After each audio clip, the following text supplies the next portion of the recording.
দেশি বিদেশি বাঙালি অবাঙালি বিভিন্ন রকমের রান্না খুব সহজে বাড়িতে তৈরি করার জন্য সাবস্ক্রাইব করে নিন শম্পাস কিচেন। আর আমার সমস্ত রান্নার আপডেট সবার আগে পাওয়ার জন্য বেল নোটিফিকেশনটা ক্লিক করতে ভুলবেন না। নমস্কার, welcome to Shampa's kitchen. Shampa রান্নাঘরে আপনাদের সকলকে স্বাগত জানাই। আজকে আমি তৈরি করব ইলিশ মাছের দারুণ একটা রেসিপি, আনারস ইলিশ। আনারস দিয়ে ইলিশ মাছের এই রেসিপিটা আপনারা অবশ্যই বাড়িতে ট্রাই করুন এবং আমাকে জানাতে ভুলবেন না আপনাদের কেমন লাগলো। রেসিপিটা ভালো লাগলে অবশ্যই রেসিপিটাকে লাইক করবেন, শেয়ার করবেন। তাহলে চলুন চটজলদি আমরা তৈরি করে নিই ইলিশ মাছের দুর্দান্ত এই রেসিপি, আনারস ইলিশ।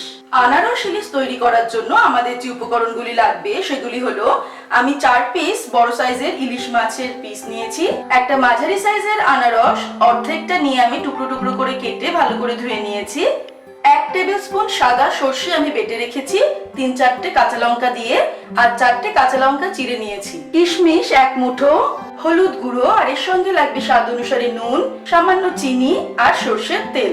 আনারস ইলিশ তৈরি করার জন্য সবার প্রথমে আমি মাছের মধ্যে দিয়ে দিচ্ছি 1 টিস্পুন হলুদ আর 1 টিস্পুন নুন দিলাম। ভালো করে নুন হলুদটা মাছের গায়ে মাখিয়ে নিয়ে এটাকে আমি 10 মিনিট রেখে দেব। তারপর আমরা রান্নাটা শুরু করব। মাছটাকে ম্যারিনেট করতে দেওয়ার পর এবারে আমি আনারসটাকে মিক্সিতে পেস্ট করে নেব। এবারে কড়াই গরম করে আমি এর মধ্যে সরষের তেল দিচ্ছি, 4 টেবিলস্পুন মতো আমি সরষের তেল দিলাম। তেল গরম হলে তাতে আমি আনারসের পেস্টটা দিয়ে দিলাম। মাঝারি আঁচে এবার আমি রান্না করব, আর এর মধ্যে দিয়ে দেব নুন, চিনি, হলুদ। 1/2 টিস্পুন হলুদ দিলাম, 1 টিস্পুন নুন দিলাম, 1 টিস্পুন চিনি দিলাম। তবে চিনির পরিমাণটা কিন্তু আনারসটা কিরকম মিষ্টি তার উপরে ডিপেন্ড করবে। ফুটে উঠলে আমি এর মধ্যে কাঁচা লঙ্কা চেরা আর 1 মুঠো কিশমিশ দিয়ে দিচ্ছি। এবার এটাকে আমি 2 মিনিট একটু ফুটিয়ে নিচ্ছি।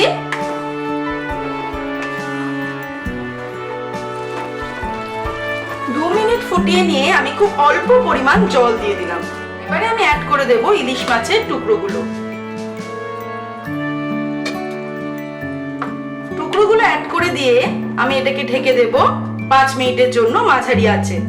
মাঝারি আঁচে আমি 5 মিনিটের জন্য এটাকে ঢেকে দিলাম। 5 মিনিট হয়ে গেছে। এবার আমি খুব সাবধানে মাছগুলোকে উল্টে দেব। ইলিশ মাছ খুব নরম হয়, এজন্য কিন্তু সাবধানে উল্টে দিতে হবে।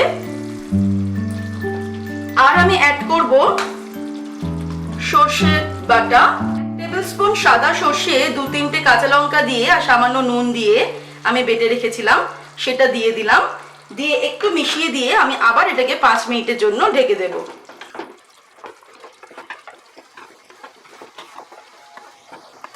আবার আমি 5 মিনিটের জন্য মিডিয়াম আঁচে ঢেকে দিলাম। 5 মিনিট হয়ে গেছে। এবার আমি ফ্লেমটাকে বাড়িয়ে দিলাম, দিয়ে আমরা এটাকে ফুটতে দেব যতক্ষণ না গ্রেভিটা থেকে তেল বেরিয়ে আসছে। আপনারা অবশ্যই নিজেদের স্বাদ অনুসারে নুন, ঝাল আর মিষ্টিটা অ্যাড করবেন। 2-3 মিনিট হাই ফ্লেমে ফোটাতেই কিন্তু গ্রেভি থেকে তেলটা ছেড়ে দিয়েছে। এবারে আমি ওভেনটাকে অফ করে দিলাম। গরম গরম আনারস ইলিশ আমি গরম গরম ভাতের সঙ্গে সার্ভ করে দেবো।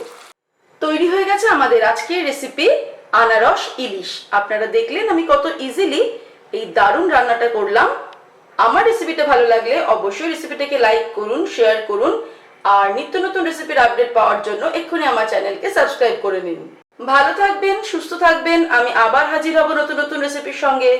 নমস্কার।